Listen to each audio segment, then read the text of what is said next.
Welcome to LBM Flash Moments with Phil Fernaro. All right, hello everyone. This is Phil Fernaro, and this is Flash Moments. And interesting time of the year. This time of the year is because I always get my Cleveland Clinic visit going, and it was strange this year because I had such a busy February. By the time I hit May, I felt like I had missed something. And this podcast is going to be about uh, being consistent with your self reflection about yourself, your health, mental health, your plans for the future. You have to be sort of intentional with it. And we're going to talk about that in a second, based on my experiences. Some fun, some interesting, some obviously brought out some very big light bulb moments for me. But we'll get to that in a second. First, I want to talk about.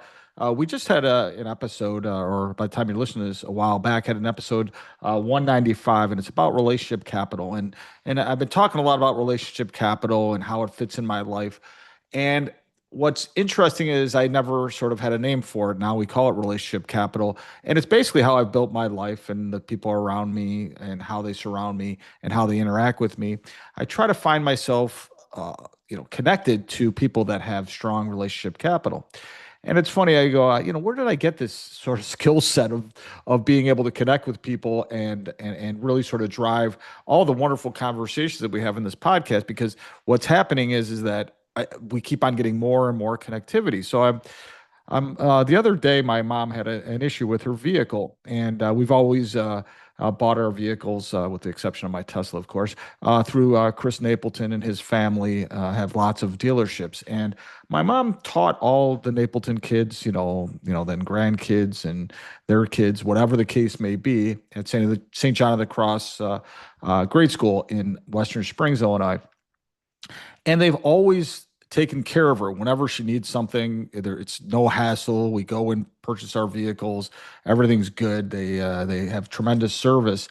But what I didn't realize is my mom had developed this relationship capital. I probably sort of mimicked it. I never really understood why I was doing it, but I saw that when she had great connectivity with people, they will eventually do whatever they can to help her.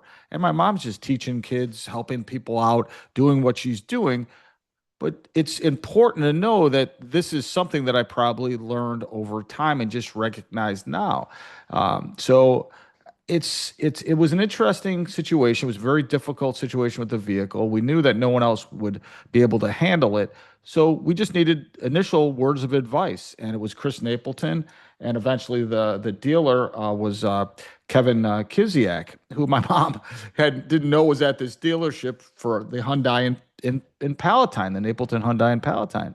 So both knew her. So they gave the white glove treatment for her, made sure she had the proper notice of things, kept her updated on the process. The team was exemplary to help us get to the process. And as a result, it made it so much easier and so much more pleasant, and not having to, sort of wonder what was going on. You were always there, and that's not a usual experience. And I'm sure the Napletons do a wonderful job with all of their customers. However, my mom got this special treatment, and it was because of all the things that she did for people throughout life. So I think that's important to know that relationship capital exists. And now that we can name it, start identifying those people that have it.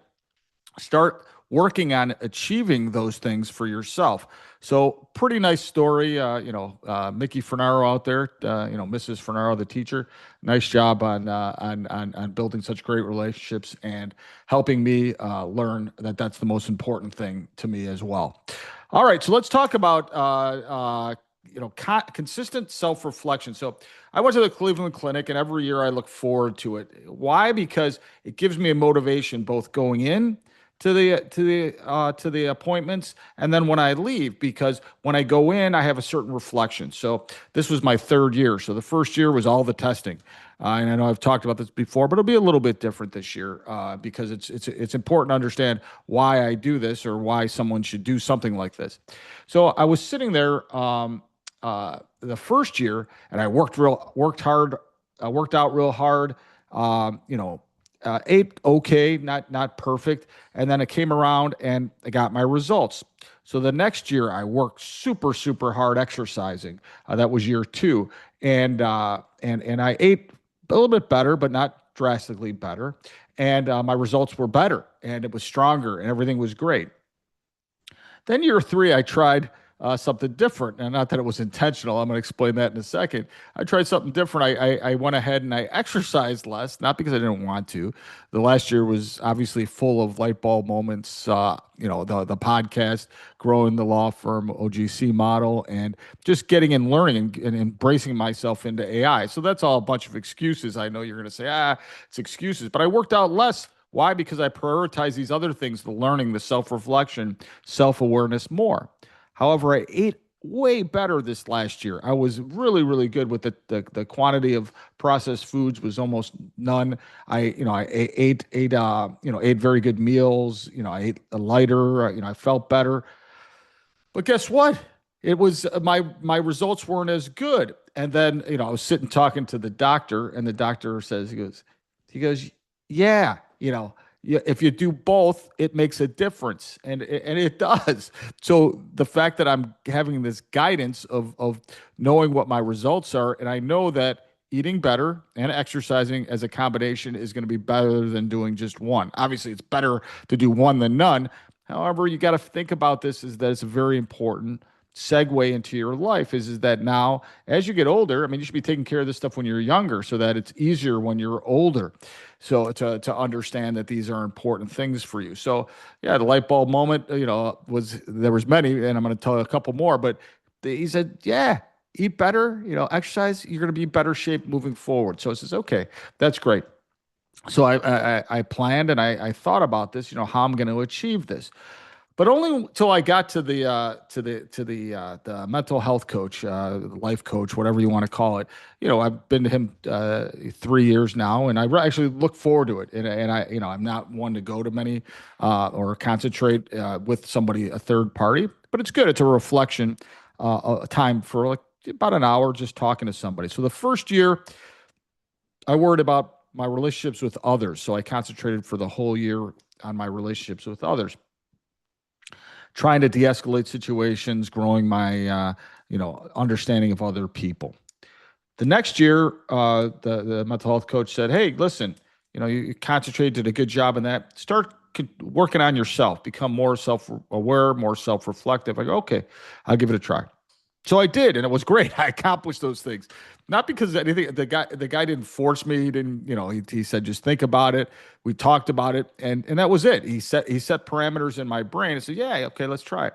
And the idea is that I spiked through my podcast. I just went absolutely crazy. I joined consortium, met a whole bunch of people. I had more organized events. Connected people every single day.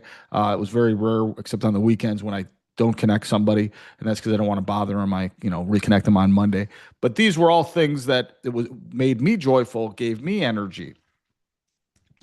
So then we were sitting there. Listen.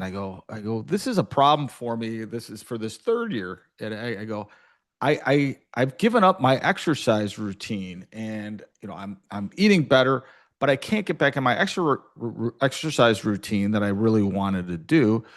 Because why? Because I shifted my priorities. I made it so that my priorities were something different. It was my mental state, my thriving to build the bright community, my striving to get more guests, my striving to learn. Those prioritized. So, as usual, it was near the end though. I go, he didn't do anything for me this year, but he was just building up to it. He's like sneaky smart. And what he said was, do you want, when you're 80, your 80-year-old self looking back at your 56-year-old self saying, "You idiot"? He didn't say idiot. I'm modifying the comment, but he says, you're going to be upset when your 80-year-old self said, "I could have changed everything at 56 if I would have done these things. Your health would have been better. You could have participated in everything that gives you joy. You could have participated with it longer."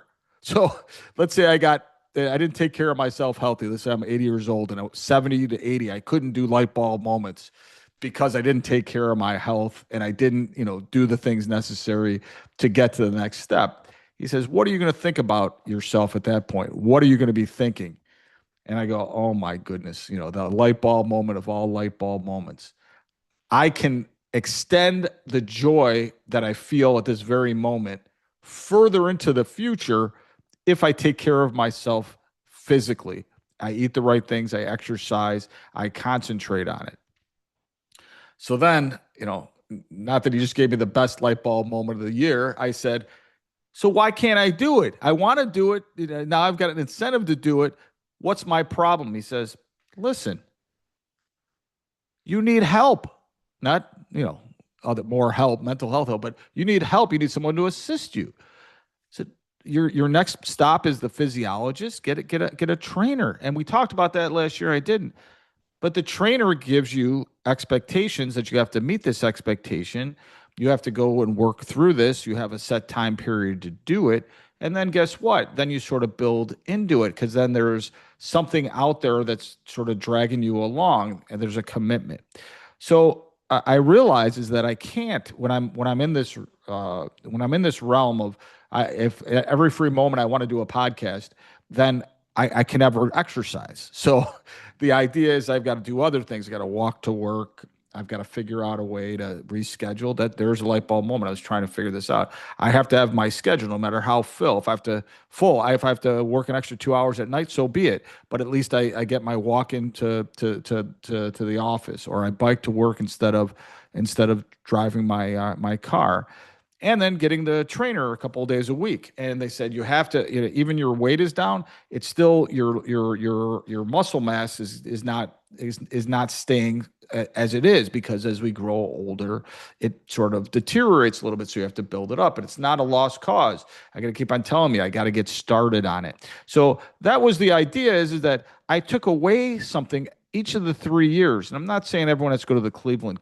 Clinic, but for your health, you should have a cadence that every year you're doing it. And Anne Marie is funny. She said, she says, well, the first year she was against it. Then the second year this is her second year. She sort of understands it, and she's looking at her results, and she's trying to create a plan in her head. She understands she wants to get a trainer so we can build up to the things and our goals for the next year at the Cleveland Clinic. So again, however you do it, it doesn't really matter. The most important thing is for you to do something and then give yourself a baseline and a check-in. So, funny part of that story, Anne Marie went to the same mental health guy, and during the during during the event, or during the discussion, you have to rate various things like how's your relationship to your coworkers, how's your relationship with your family, and then how is your emotional connection with your spouse, and then you rank it between 1 and 10. So at the end of the day, we went out to dinner at Little Italy, wonderful Little Italy in Cleveland, by the way. If you can go there, it's phenomenal. So we're having dinner. I go, "So what'd you rank me?" In the emotional relationship, how you felt about the our relationship, and she wouldn't tell me. And instead, she said, "If I gave you a 0 or a 10, I still wouldn't tell you." I go, "Whoa, man, that's a big range." I have no idea where I land in that range. So, if any one of Anne Marie's friends can figure that out, let me know if she shared the score with you, because I would love to know how she ranks me. Anyway, a little fun. So this is the last part of this, and I don't want to go too much into this. I want this to be a short one. Uh, the other concept here, two more concepts, is one is the percentages are better if you follow these protocols: exercising right, eating right, having someone to help you, and talk about it every once in a while, how you're feeling mentally, and figure out a way that you can look and reflect back at your 56, 40, 70, 80, wherever you are in your life, age wise, that you can look forward when you're at an older age. You can look back and say, yeah, I did all I could to get me to this level, and as a result, I'm not having the issues I otherwise would have had. So that, look at the percentages. It's always better. I'm sure if you research and talk to people, that'll be important.